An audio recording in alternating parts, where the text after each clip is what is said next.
जब 3 अक्टूबर 2020 को मैं सरपंच बनी, तो 5 अक्टूबर 2020 को मेरे ऑपरेशन से बेटी हुई। कोई ज़्यादा पढ़ी-लिखी जो है वह सरपंच ना बने और उसने ज़्यादा कुछ पतो ना लगे, तो हमारी जो पीछे से जो सब चीज़ें चलती आ रही हैं, वो वैसे ही चलती रहे। उन्होंने इतना इतना ज़्यादा भ्रष्टाचार किया, इतनी ज़्यादा धांधलेबाज़ी की कि मुझे 1 साल तक अपनी पंचायत के अंदर काम करने से रोक दिया गया। यही बात कहता कि के करेगी खेल के करनो तीन घर को झाड़ू पोछो ही है।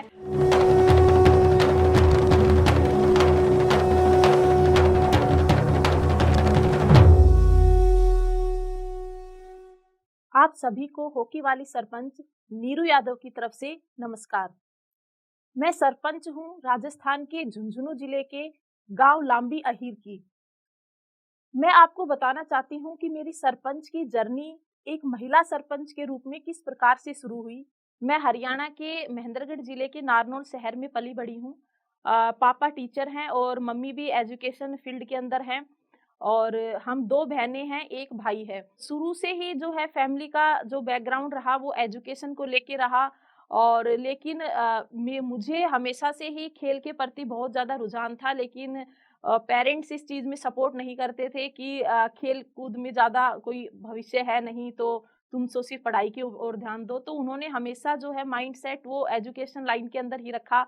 पढ़ाई कंप्लीट की, उसके बाद मेरी शादी हो गई और शादी करके मैं नवंबर 2013 के अंदर राजस्थान के गाँव के अंदर आई। जब मैं शादी करके आई तो क्योंकि मेरी एजुकेशन बहुत अच्छी थी और मैं कहीं पर भी जॉब कर सकती थी, लेकिन क्योंकि परिवार को भी सँभालना ज़रूरी था, तो मैं परिवार को सँभालने में लग गई और लेकिन कहीं न कहीं मन में हमेशा से ही एक बात थी कि मुझे कुछ अलग करना है, ये मेरी एजुकेशन किस काम की अगर मैं कुछ अच्छा ना कर पाऊँ। शहर से गाँव का जो सफ़र था मेरा, क्योंकि मैं कभी भी गाँव के अंदर कभी इतना मैं रही नहीं थी। क्या हुआ, कभी छुट्टियों में नानी के पास चले गए, तो 2-4 दिन हम रह के आ गए। तो इस टाइप से तो मैंने गाँव देखे नहीं थे और फिर हरियाणा से और राजस्थान के गाँव के अंदर आना मुझे बहुत सी चीज़ें अजीब-सी लगती थी। जैसे महिलाएँ हैं वो घूँघट के अंदर रहती थी, ज़्यादा किसी से बात नहीं करना या ऊँची आवाज़ के अंदर बात नहीं करना। क्योंकि हम लोग शहर से थे, तो शुरू से ही एकदम खुल के बात करना, अपनी बातों को रखना, अपने विचारों को रखना और अगर कोई बात गलत हो रही है या फिर कोई गलत हमें ये लगता है कि ये चीज़ गलत है, तो उसका हम विरोध कर देते थे। लेकिन गाँव के अंदर ऐसा नहीं था। महिलाएँ जो हैं वो पानी के लिए बहुत दूर तक जाती थी। पूरा-पूरा दिन वो खेतों में काम कर रही हैं। सुबह 4 बजे से और रात के 10 बजे तक वो सिर्फ़ घर के कामों के अंदर ही बिज़ी रहती हैं। खुद के लिए वो समय नहीं निकाल पाती। मेरे पड़ोस के अंदर एक महिला थी जो दिन-रात काम करती थी, मेहनत मज़दूरी वो करती थी। उसके बाद भी रात को जब उसका पति उसको शराब के नशे में मार-पीट कर और उससे उसके सारे पैसे छीन लेता था, यहाँ तक कि उसके पास अपने बच्चों को 2 वक़्त की रोटी देने के पैसे तक वो नहीं छोड़ता था। तो ऐसी एक औरत जब मेरे पास आई जिस समय मैं गाँव में रह रही थी और उसने जब आके मेरे सामने ये कहा कि मुझे कुछ पैसों की ज़रूरत है दीदी और आप मेरी मदद करो, तो मेरे को बड़ा अजीब लगा ये सोचकर कि तुम खुद इतना काम करती हो, घर का काम करती हो, पशु तुम रखती हो, साथ में खेतों में जाके तुम काम करती हो, तो तुम्हारे पैसे कहाँ जाते हैं?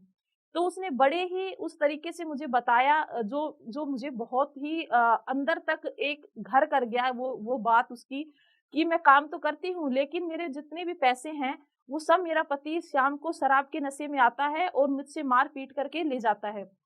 जब मैंने उससे ये बात कही कि तुम ये बात कहती क्यों नहीं हो, तुम बोलती क्यों नहीं हो? तो उसने ये कहा दीदी मैं किसके सामने बोलूँ? किससे मैं ये बात कहूँ? कोई सुनने वाला नहीं है।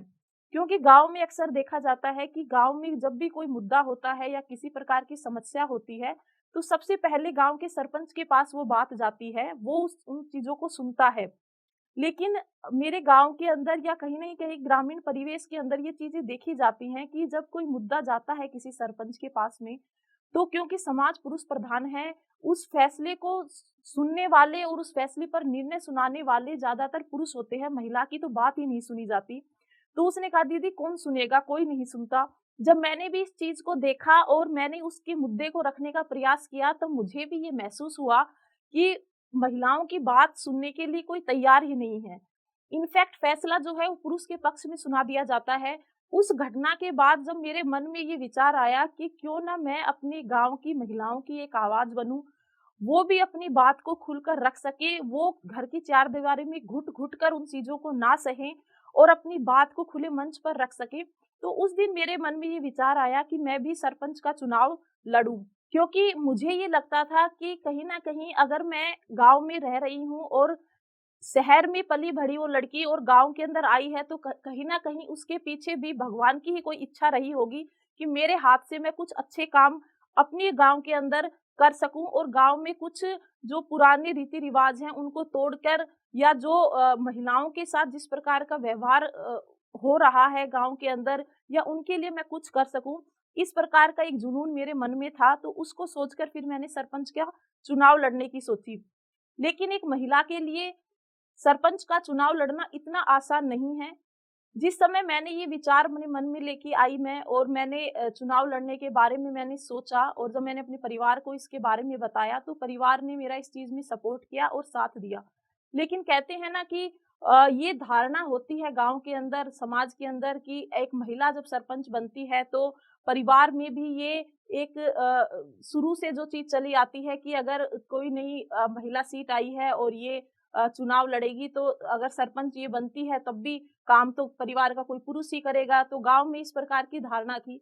जिस समय मैं चुनाव के समय मैं वोट माँग रही थी और मैं अपने लिए लोगों से वोट अपील मैं कर रही थी, मैं घर-घर जाती थी कि आप मुझे तो बहुत से लोगों ने मेरे क्योंकि ये लगता था कि ये कुछ क्या अलग कर पाएगी, तो मुझे इस तरीके से दबाने का प्रयास मेरे को किया गया और मुझे डिमोटिवेट भी मुझे किया गया। बहुत से लोगों ने तो ये भी कहा कि तुम इतनी पढ़ी-लिखी हो, तुम्हें सरपंच बनने की कहाँ आवश्यकता है? भई तन्ने की ज़रूरत है चुनाव लड़न के लिए और तू तो इतनी पढ़ी-लिखी है, तू तो नौकरी कर ले। तो लोगों का मन में मतलब ए टाइप को थो कि हमने तो कोई ऐसा ठीक से ऐसी-सी आ जाओ कोई, जिसने थोड़ा बहुत कुछ पढ़नो आतो हो या फिर गाँव का कोई उसके परिवार का ही कोई सरपंच का वो कर लेगी, ज़्यादा पढ़ी-लिखी होगी तो फिर ज़्यादा ज्ञान बखेरेगी हमारे ऊपर और हमने वो मतलब और ज़्यादा चीज़ वो सिखाएगी या फिर इस टाइप की कुछ पुरुषों के अंदर रहती है कि मतलब कोई ज़्यादा पढ़ी-लिखी जो है वह सरपंच ना बने और उसने ज़्यादा कुछ पतो ना लगे, तो हमारी जो पीछे से जो सब चीज़ें चलती आ रही हैं, वो वैसे ही चलती रहे, कुछ भी अलग जो बदलाव है, वो पंचायत के अंदर होए ना। तो कुछ इस प्रकार का लोग भी मैंने बहुत सा मिला जो मतलब हमेशा ही जो है मोरल डाउन करने की कोशिश करी मेरो। 3 अक्टूबर 2020 को मैं गाँव की सरपंच के रूप में चुनी गई और मैं ये बताना चाहूँगी कि जब 3 अक्टूबर 2020 को मैं सरपंच बनी, तो 5 अक्टूबर 2020 को मेरे ऑपरेशन से बेटी हुई मुझे। जब मैं बेटी मुझे हुई तो फिर वो एक एक चुनौती मेरे सामने ये आ गई थी कि मैं अपनी बच्ची को सँभालूँ या मैं अपने आप को सँभालूँ या फिर मैं पंचायत को सँभालूँ। मैंने घर से ही अपनी पंचायत का काम सँभालना शुरू किया। बेटी को सँभालने के साथ-साथ पंचायत और घर को सँभालना मैंने शुरू किया। शुरुआत में मैंने पहले भी ये कहा है कि एक महिला सरपंच के सामने बहुत सी चुनौतियाँ आती हैं, तो सबसे पहला जो जो चुनौती मेरे सामने आई वो मेरे परिवार से ही आनी शुरू हो गई। क्योंकि जिस समय परिवार में कुछ पुरुषों को ये लगता था कि महिला सीट है और एक महिला सरपंच बनी है तो इसके ये कौन-सा कुछ अलग कर लेगी, हाँ, सरपंचाई तो हमें ही करनी है। लेकिन जब मैंने खुद बाहर निकलना शुरू किया और अपना काम जब मैंने करना शुरू किया तो परिवार में ही कुछ पुरुषों को इस चीज़ से बहुत तकलीफ भी होने लगी। तो उन्होंने भी मुझे दबाने का काफ़ी प्रयास किया और उन्हें ये लगा कि कहीं न कहीं उनका जो मेल ईगो है वो हर्ट हो रहा है और ये कैसे जाकर के इस तरीके से काम कर रही हैं। तो ऐसी चुनौतियाँ मेरे सामने उस समय आई लेकिन मैंने इन चुनौतियों से हार नहीं मानी। जब मैं मीटिंग्स वगैरह के अंदर जाती थी और वहाँ पर मैं जब अपने अधिकारों की मैं बात करती थी, अपने काम के लिए मैं बात करती थी, तो भी लोगों को बहुत से ऐसे अधिकारी वहाँ पर जो पंचायत समिति में थे, जिनको ये चीज़ बड़ी चुभ जाती थी कि एक महिला सरपंच है, वो कैसे पूरी मीटिंग में खड़ी होके इस प्रकार से बोल रही है और अपने अधिकारों की बात कर रही है या फिर भ्रष्टाचार के खिलाफ वो बोल रही है। तो मुझे ऐसे 1-2 अधिकारी ऐसे भी मिले जिन्होंने मुझे एज़ ए महिला सरपंच ये सोचकर कि एक ये महिला है और ये क्या कुछ ज़्यादा जानती है, तो मुझे दबाने का प्रयास वहाँ पर भी किया गया। मेरे पंचायत के कागज़ों के अंदर जो टेंडर प्रक्रिया होती है, उसके अंदर उन्होंने इतना इतना ज़्यादा भ्रष्टाचार किया, इतनी ज़्यादा धांधलेबाज़ी की कि मुझे 1 साल तक अपनी पंचायत के अंदर काम करने से रोक दिया गया कि ये काम नहीं कर पाएगी और हताश हो जाएगी और अपने घर पे बैठ जाएगी। लेकिन फिर भी मैंने क्योंकि मैंने मेरे अंदर ये जुनून था और मैंने ये ठान लिया था कि मैंने जो सोचा है वो मुझे करके दिखाना है और भ्रष्टाचार के खिलाफ मैं खुलकर लड़ूँगी।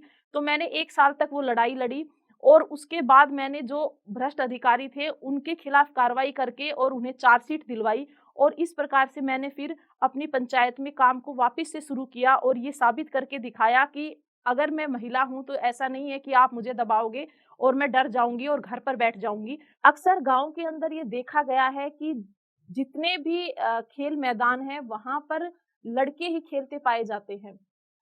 क्योंकि मैं हरियाणा से बिलोंग करती हूँ और मेरा खुद का जो रुझान है वो खेलों की तरफ रहा है हमेशा से ही, और मुझे हॉकी खेलने का बहुत शौक था, लेकिन मेरी पारिवारिक परिस्थितियों के कारण, या मैं ये कहूँ कि मुझे किसी ने सपोर्ट नहीं किया, तो वो एक पीड़ा हमेशा से ही मेरे मन के अंदर थी कि मैं एक अच्छी स्पोर्ट्स गर्ल बन सकती थी, या स्पोर्ट्स के अंदर बहुत अच्छा कुछ कर सकती थी। तो वो एक सपना मेरा अधूरा रह गया था।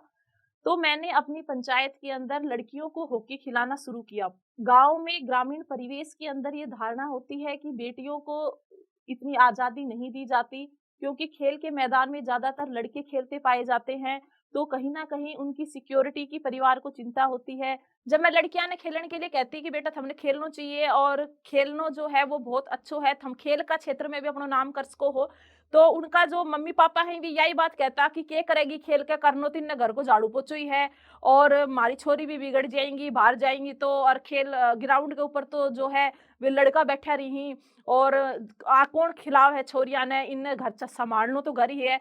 जब मैंने इस चीज की शुरुआत की तो लोगों ने बहुत ज्यादा क्रिटिसाइज किया, बच्चियों को भी किया, साथ साथ में मुझे भी किया कि इस ये तो घूंघट निकालती नहीं है, ये तो ऐसे सरपंच बन गई और अब एकदम ऐसा खुला घूमती है, और इन लड़कियों को भी बिगाड़ देगी, या फिर ये खेलकर ऐसा कुछ क्या कर लेंगी। इस प्रकार के कमेंट भी लोगों ने किए, लेकिन उन लड़कियों के माता-पिता ने मुझ पर विश्वास दिखाया कि आप एक सरपंच होकर, एक महिला सरपंच होकर इतना अच्छा कर रही हो और हमारी बेटियों के बारे में इतना अच्छा सोच रही हो, तो उन्होंने इस चीज़ के लिए सहयोग किया। फिर अपनी बच्चियों को मेरे विश्वास पर खेलने के लिए भेजना शुरू किया।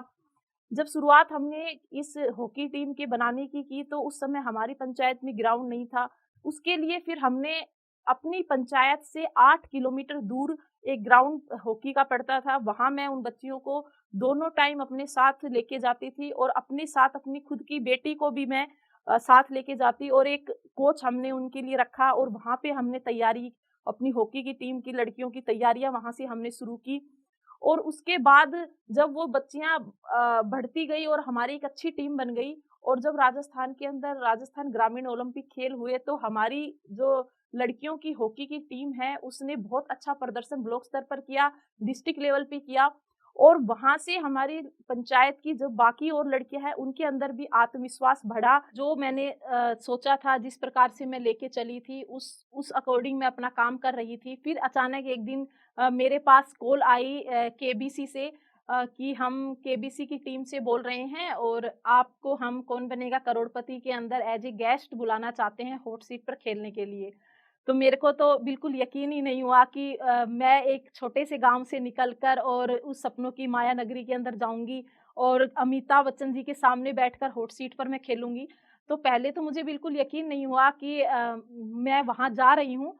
तो मैंने उस समय इस बात को थोड़ा हल्के में लिया, सोचा नहीं था कि सच सही में, मैंने सोचा कभी कोई ऐसे ही कोई प्रैंक कर रहा होगा या कोई मजाक कर रहा होगा। लेकिन जब दोबारा मेरे पास कॉल आई केबीसी से, और उन्होंने जब मुझसे बात की और मेरे गांव के जो मेरे पंच हैं उनसे बात की, गांव वालों से बात की, और जब केबीसी की टीम मेरे गांव के अंदर आई और उन्होंने पूरे गांव को देखा, मेरे किए हुए काम को उन्होंने देखा, और पूरा गांव का उन्होंने शूट किया, और जब टिकट्स केबीसी के बम्बई के फ्लाइट के मेरे पास आए, तब मेरे को जाके यकीन हुआ कि वास्तव में जो है मैंने जिस प्रकार से सोचा था और शायद मैं उतना उस दिशा में मैं सही जा रही हूँ और मैं काम कर रही हूँ, तो मेरे काम को लोग एप्रिशिएट कर रहे हैं, और आज मेरे को बम्बई जाने का मौका मिल रहा है, सदी के महानायक के सामने हॉट सीट पर खेलने का मुझे मौका मिल रहा है।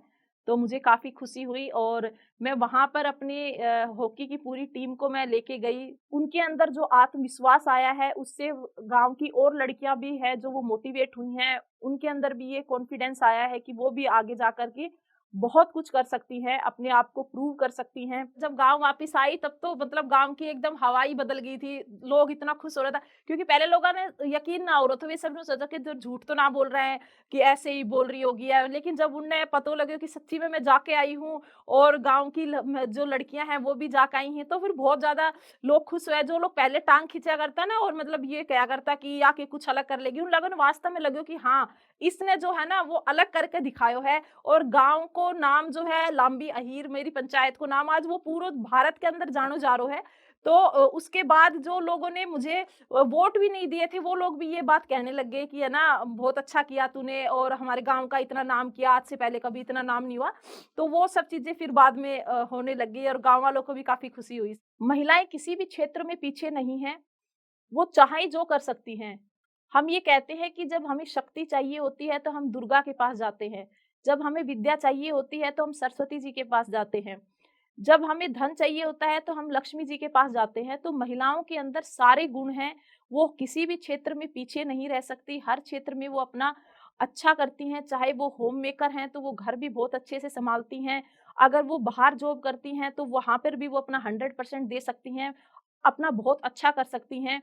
और जिस किसी भी देश के अंदर जब महिलाएँ अपना पूर्ण भागीदारी अपनी देती हैं या अपना 100% वो देती हैं, तो वो देश बहुत आगे तरक्की करता है। जोश टॉक आशा के मंच से मैं सभी महिलाओं ने ये यो कहना चाहूँ कि अपना आप ने किसी से भी कम समझण की कोई ज़रूरत नहीं है। आपके अंदर बहुत ज़्यादा क्षमता है, आप सब कुछ कर सको हो। जब आप परिवार सँभाल सको हो, परिवार में किसको क्या-क्या चाहिए, परिवार को कैसे मैनेज करके हम रखें, वो सब टैलेंट आपके अंदर है, डिसीज़न लेने का आपके अंदर है, तो फिर हमने अपने आप ने बिल्कुल भी कम नहीं समझना चाहिए। जो चीज़ हमने करनी है, वह उसमें अपना पूरा 100% देना चाहिए। लोग के कह रहे हैं, बिल्कुल ध्यान को नहीं देना है बात के ऊपर। लोगों को काम है कहन को, वे नुई कहता रहेगा। जे दिन आप अपनी मंजिल न पा लोगा ना और आप सक्सेस न पा लोगा, तो यही लोग जो है ना, वे आपसे रिश्तेदारी निकाला ना जाएगा कि अरे हमने तो ये कहा था कि तू तू कर सकती है, ऐसे कर सकती है। तो लोगों की बात में बिल्कुल ही ध्यान को नहीं देना। अपना आप पे विश्वास करना है, अपने अंदर जुनून रखना है कि हम यो कर सका हाँ, बाकी और लोगों की प्रेरणा बनना है। और अपना क्षेत्र में, चाहे वो कोई भी क्षेत्र हो, चाहे परिवार संभालो, चाहे घर संभालो, चाहे सरपंच बन जाओ, चाहे किसी भी नौकरी के अंदर जाओ, अपनो 100% दो और अपना आपने किसी से कभी कम ना समझो। आई एम श्योर ये वीडियो देखकर आपके मन में भी एक जज्बा उठा है अपना एक नया वजूद बनाने का। चलिए ये नई शुरुआत साथ करते हैं। सही स्किल्स के साथ ट्रेन होकर जॉब रेडी बनते हैं विद जोश टॉक्स जॉब्स फॉर वुमेन। एक अच्छी जॉब दिलाने के लिए हमें जो स्किल्स चाहिए होती हैं, communication, resume building, interview crack करना, वो सारी स्किल्स हम सीखेंगे, जिससे हमें एक अच्छी गारंटी जॉब भी मिलेगी और हम फाइनेंशियली इंडिपेंडेंट भी बनेंगे। साथ पढ़ने, बढ़ने और सक्षमता की तरफ एक कदम बढ़ाने के लिए जुड़ते हैं जोश टॉक्स जॉब फॉर वुमेन के साथ।